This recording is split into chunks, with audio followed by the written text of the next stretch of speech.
Movie के शुरू में बताया जाता है कि कुछ म्यूजिक इतना ताकतवर होता है कि उनसे सोल्स तक अट्रैक्ट होने लगती हैं। यहाँ तक कि ये म्यूजिक फ्यूचर और पास्ट से भी सोल्स को खींच लाता है।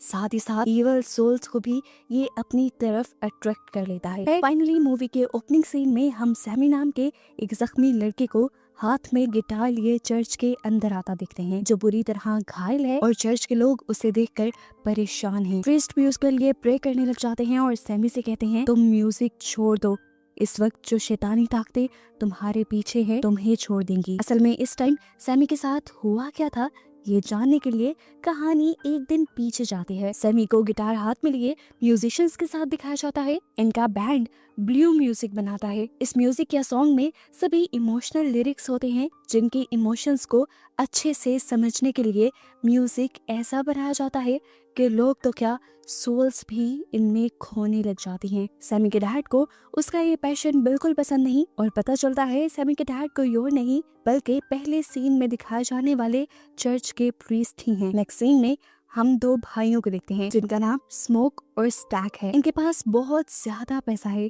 जिसे वो एक बहुत बड़े गैंगस्टर से लूट कर लाए थे। इतना पैसा और पावर होने के बावजूद लोग उनकी रिस्पेक्ट नहीं कर रहे थे क्योंकि वो ब्लैक कम्युनिटी से हैं। खैर उन्होंने शहर में आते ही महंगे दामों एक वाइट आदमी से फैक्ट्री की जगह खरीदी जहां वो अपनी कम्युनिटी के लोगों के लिए नाइट क्लब बनाना चाहते हैं। इस क्लब में गाने बजाने के लिए भी कोई चाहिए था। वो स्टेशन पे गए तो सैमी की आवाज और उसके बैंड के म्यूजिक ने उन्हें अट्रैक्ट कर लिया और इन्होंने सैमी के बैंड को अपने क्लब में परफॉर्म करने को कहा। ये लोग यहाँ से निकलकर दो चाइनीज लोगों को भी हायर करते हैं जिनका एक रेस्टोरेंट था। स्मोक और स्टेक चाहते थे कि उनके क्लब में भी खाने पीने का सारा इंतजाम यही दोनों संभालें। इसके बाद स्मोक चाहता है अपनी वाइफ से मिलने के लिए। स्मोक की वाइफ वुडो मैजिक करती थी, इसी वजह से स्मोक अपनी वाइफ से दूर रहने लगा था। इतने अरसे बाद मिलने पर भी इन दोनों की इसी बात पर बहस होने लग जाती है और उसकी वाइफ उससे कहती है तुम लोग जो वर्ल्ड वॉर 1 से बच कर आए हो वो मेरे ही वुडो मैजिक की वजह से है।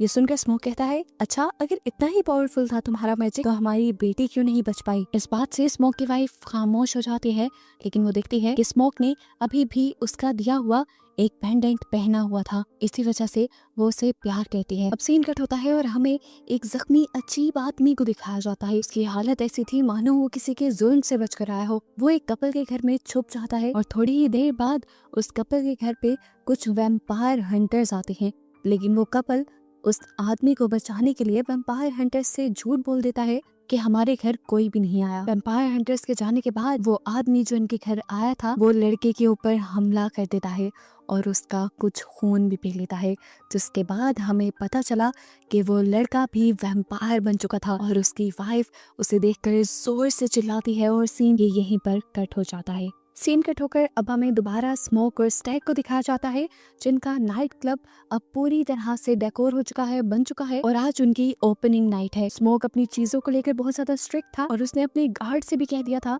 कि कोई भी बिना टिकट के या कम पैसों वाले टिकट से अंदर नहीं आएगा, जबकि उससे ऑपोजिट स्टैक का ख्याल था कि उनकी कम्युनिटी के लिए उनका ये क्लब एक जन्नत की तरह होना चाहिए। वो अपने थके हारे दिन में थोड़ा सा रेस्ट करने के लिए आएंगे, अगर वो कम पैसे भी दें तो कोई बात नहीं। दिखाया जाता है कि पहले ही दिन उनका नाइट क्लब फुल सक्सेस पे था क्योंकि बहुत सारे लोग यहाँ आए थे। सैमी अब अपनी परफॉर्मेंस शुरू कर देता है, लोग जिसमें खो जाते हैं और अब उसके म्यूजिक से हम सोल्स को भी अट्रैक्ट होकर यहाँ आते हुए देखते हैं। यही नहीं, अब वो तीनों वैम्पायर भी यहाँ आ चुके थे, जिसमें पहले एक वैम्पायर ने आकर कपल को वैम्पायर बनाया था। एज वैम्पायर वो बिना परमिशन के क्लब के अंदर नहीं जा सकते थे। जब इन्होंने परमिशन ली तो स्मोक ने इन्हें मना कर दिया क्योंकि वो वाइट था और वाइट लोग इनकी कम्युनिटी को अच्छा नहीं समझते थे।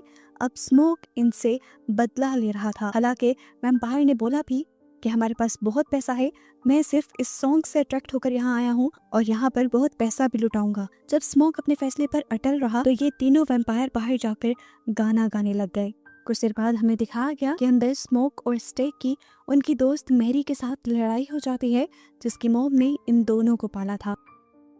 गुस्से में वो क्लब से बाहर चली गई जहां वो तीनों वैम्पायर थे। वो लड़की वैम्पायर मैरी से बात करने की कोशिश करती है और कहती है कि हमें क्लब में एंट्री दिलवा दो, हमारे पास ये सोने के सिक्के हैं जो हम अंदर देंगे। लेकिन मैरी को यहाँ पहले वाले वैम्पायर की हरकतें कुछ अजीब लगी क्योंकि मैरी को देखकर उसके मुंह से पानी आने लगा था और बिना वक्त गवाए उसने मेरी के ऊपर हमला भी कर दिया।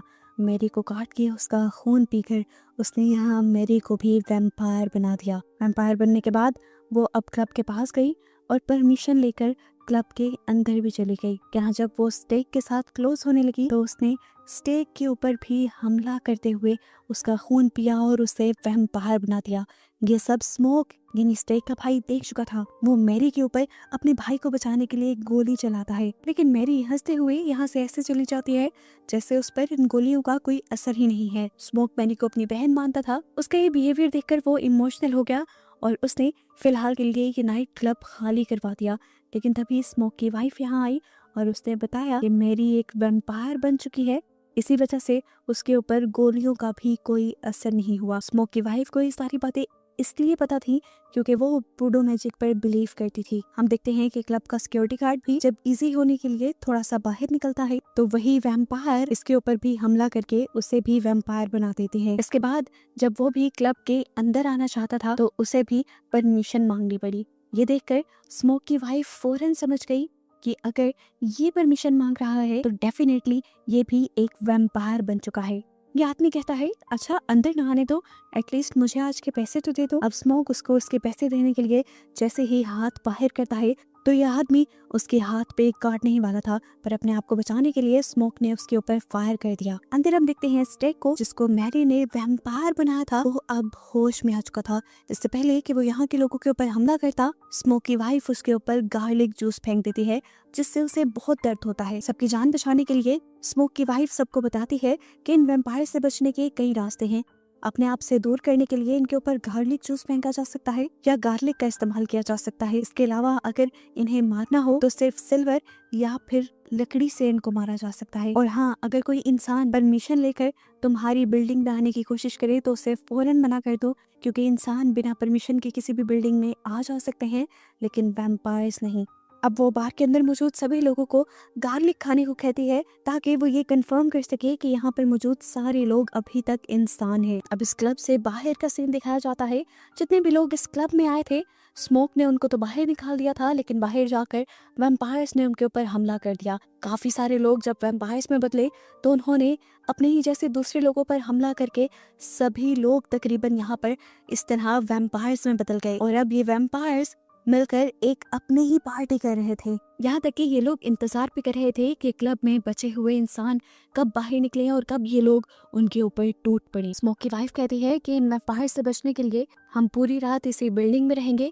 सुबह होने पर ये सभी वैम्पायर्स यहाँ से गायब हो जाएंगे क्योंकि वो सूरज की रोशनी में नहीं रह सकते। अब यहाँ पर वो पहला वैम्पायर आकर स्मोक और उनके सभी साथियों को मनाने लगता है कि उन्हें भी वैम्पायर्स बन जाना चाहिए क्योंकि ये सबसे बेहतर डिसीजन है। यहाँ पे रेसिज्म नहीं है, यानी काले गोरे का कोई कॉन्सेप्ट नहीं है। साथ ही यहाँ वैम्पायरिज्म में कोई मौत भी नहीं है। यहाँ वैम्पायर्स के बारे में एक और इंटरेस्टिंग फैक्ट ये पता चलता है कि जो वैम्पायर दूसरे इंसान को शिकार करके वैम्पायर बनाता है उसकी मेमोरी भी पहले वाले वैम्पायर को मिल जाती है। ऐसे इस वैम्पायर ने जिस कपल के ऊपर सबसे पहले हमला किया था वो कपल पहले ही स्मोक और स्टेक के ऊपर हमला करने ही वाले थे, उनको लूटने वाले थे, क्योंकि शहर में किसी को भी ये बर्दाश्त नहीं हुआ था कि ब्लैक लोग यहाँ के सबसे अमीर लोग हों।